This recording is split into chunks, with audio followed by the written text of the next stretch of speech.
So I'm here today with River Brown of Milholland Electric.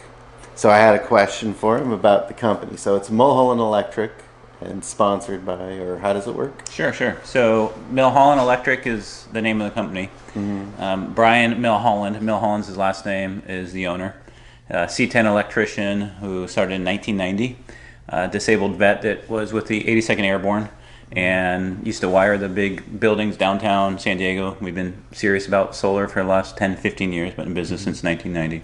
We got invited to be a master dealer from Sunpower. So Sunpower is up in Silicon Valley. They've been doing solar for 33 years. They're celebrating an anniversary this month, actually. And so we're Sunpower by Milholland Electric. So Milholland who rolls the trucks out to install the panels. Sunpower is a manufacturer of the panel. I see. So the way I contacted your company was my parents, who live in Tierra Santa, wanted solar on their house. And so they called in 5 different companies and asked all the different questions and called me over and asked me what I thought. And I said, I have no idea. So I called a friend, Ron Canner, who was a home inspector, and he recommended your company. And you guys came out, and my parents ended up going with you. So they're going to have a system installed by your company. Correct.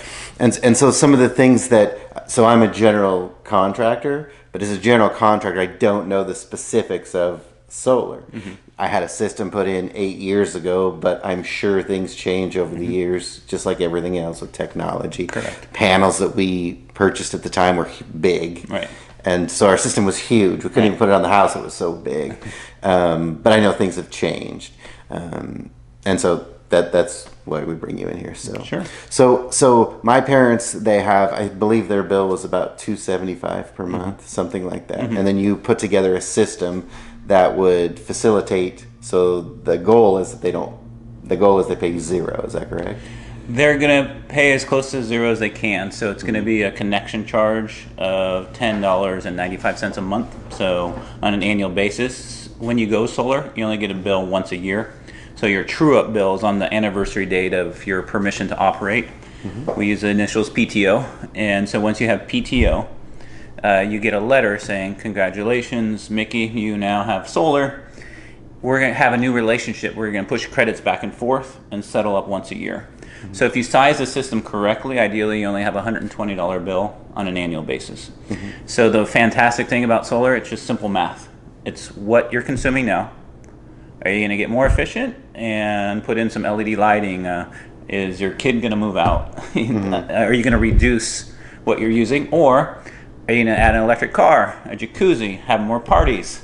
So is that, let's just use a round number, 10,000 kilowatt hours on an annual basis. Is that going to go up or down? And then you install a system that Sunpower will guarantee its performance for 25 years.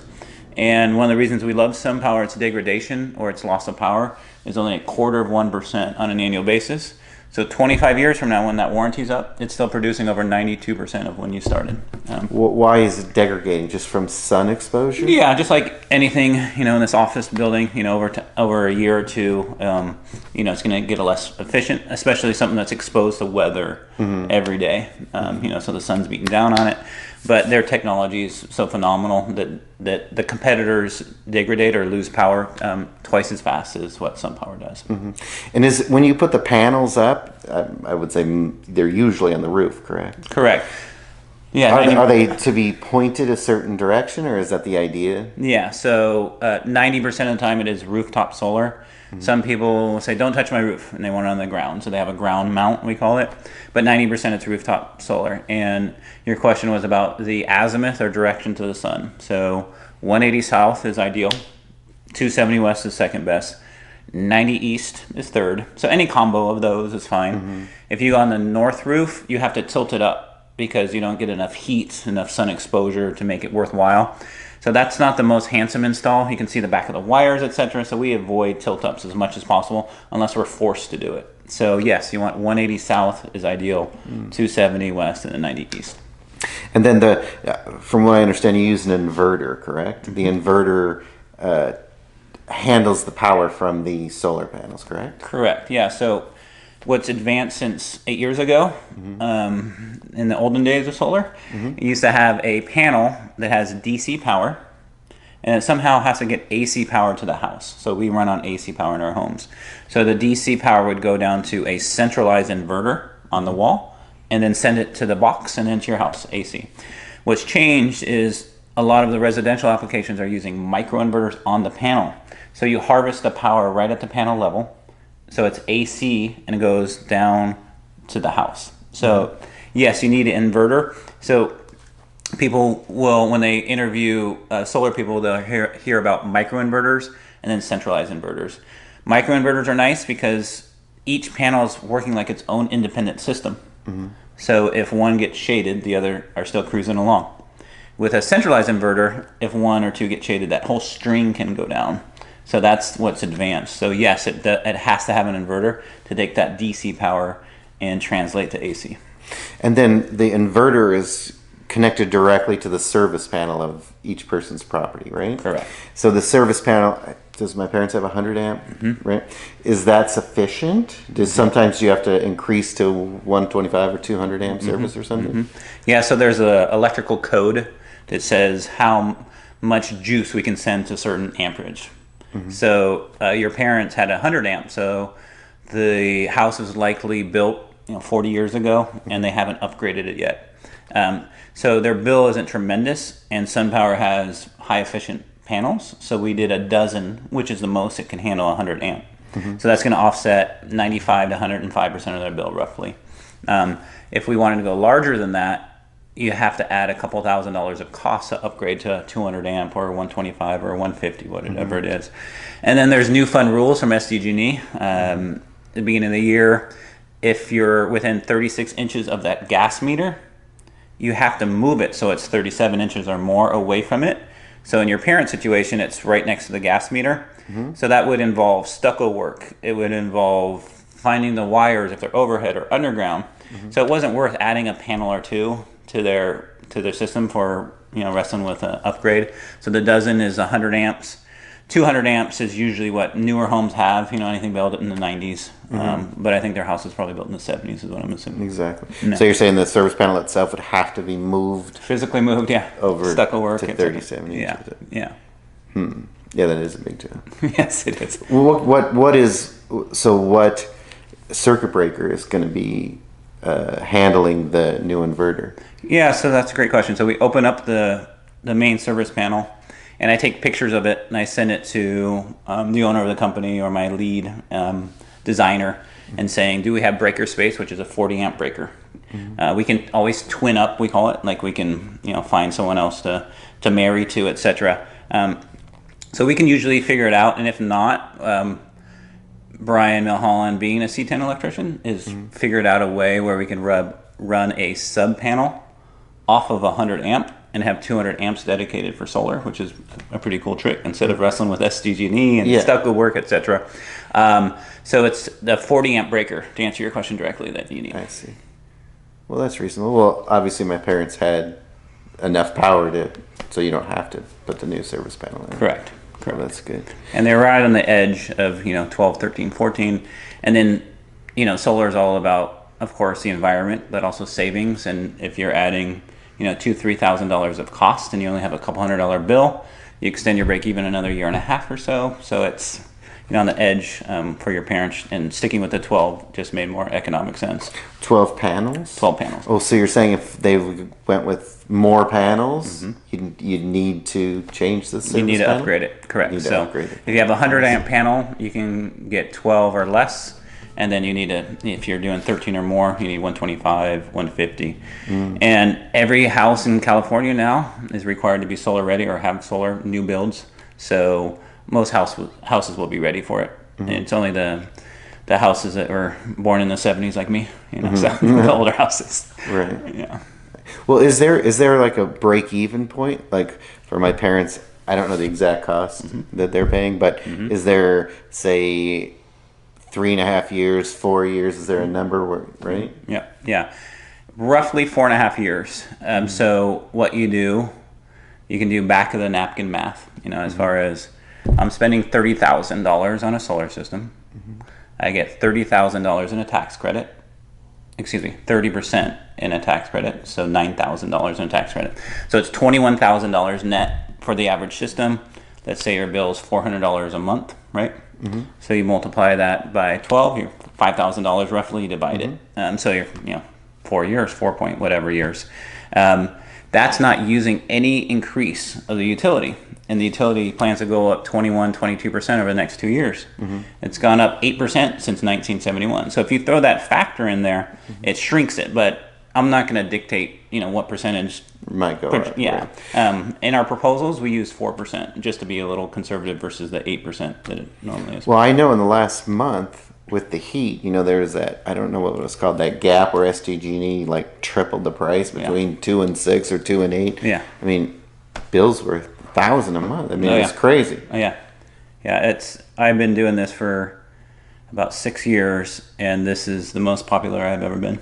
It's nonstop. I'm working 6 days a week, 10, 12-hour days, because we have the most expensive utility in the domestic United States. The only one more expensive is Hawaii, and everything's more expensive in Hawaii. It is obnoxious what we get charged. 29 cents in the lower tier. I saw at a gentleman's house this morning. The upper tier is up at 55 cents. I mean, a kilowatt hour, and it's going to cost you almost $1. It's just ridiculous. So if you look at, Texas, Colorado, North Carolina, they're in the teens as far as their cost per kilowatt hour. So that's why you're getting phone calls, knocks on your door. Everyone's talking solar in San Diego because everyone should go solar in San Diego. It's more than half off. Now, you talked earlier about the tax credit, and that's part of the confusing part. What is the definition of the tax credit, right? Yeah. How does it work? Yeah. So it's a dollar for dollar tax credit against any liabilities when you file your taxes. So let's say in that $9,000 tax credit example, you owe $11,000 in your liabilities. Now you only owe $2,000.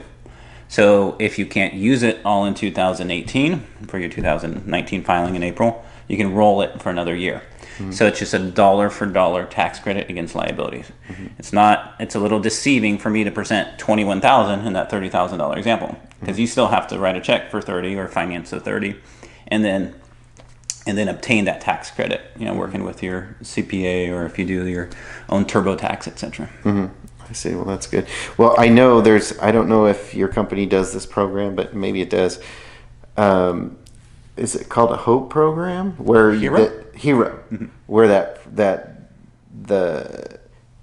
where it's rolled into your property taxes? Correct. Is that correct? Yeah. So Hero is sort of like Jacuzzi or Kleenex. It's just a brand name for a program called PACE. PACE stands for a Property Assessed Clean Energy. So it's a loan. So Hero was the market leader that started it. And so a sleepy company up in Rancho Bernardo now is a $1 billion company doing this financing. And so what it does, it gets attached to your property tax. So it's still a loan.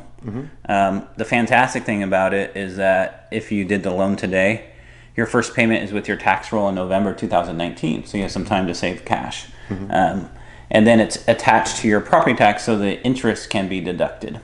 And so now Hero has cousins in the market that are more competitive as far as their rates. Hero's rates are a little high because of that tax deductibility feature.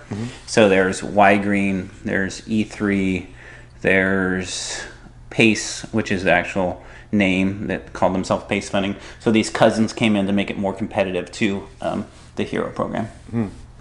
Now, if I recall, the interest rate is going to be based just like anything else on your credit score, correct? Correct. Run your credit and...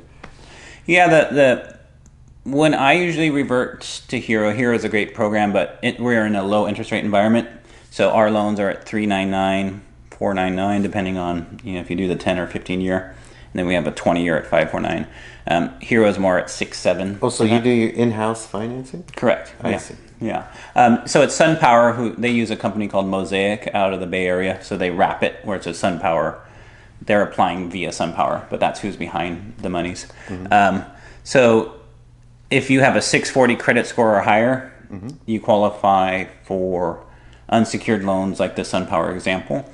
If you get a credit decline, you can use the equity in your home with the PACE loans, the Hero example. So they do run your credit. They just want to make sure you're paying your mortgage on time and don't have any bankruptcies.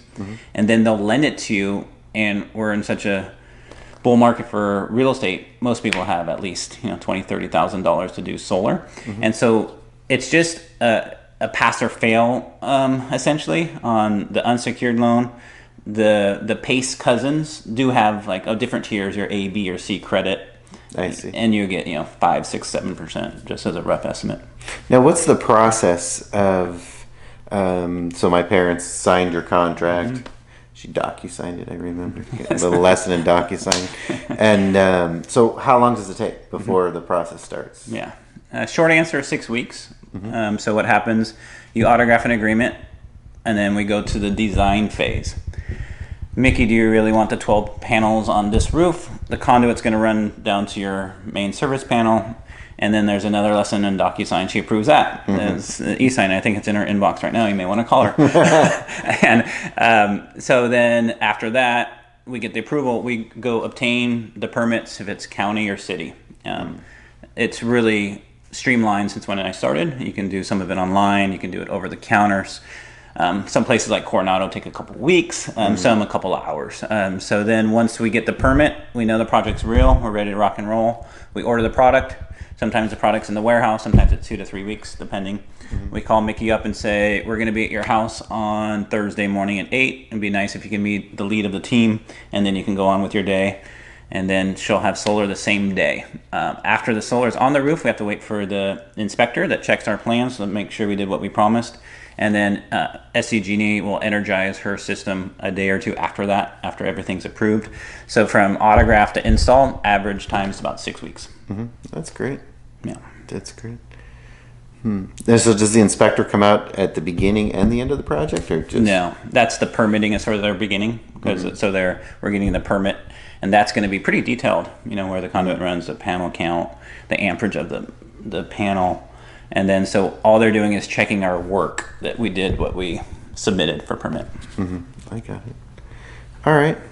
Well, that's a lot of good information. Yeah. Yep. Hope it helped. Yep. Well, River, thank you for your time. Thank you. Appreciate Of course. it. And we'll check out my mom's system, see how happy she is. Exactly. She's a tough customer. Yes, she so is, indeed. you better do a good job. Exactly.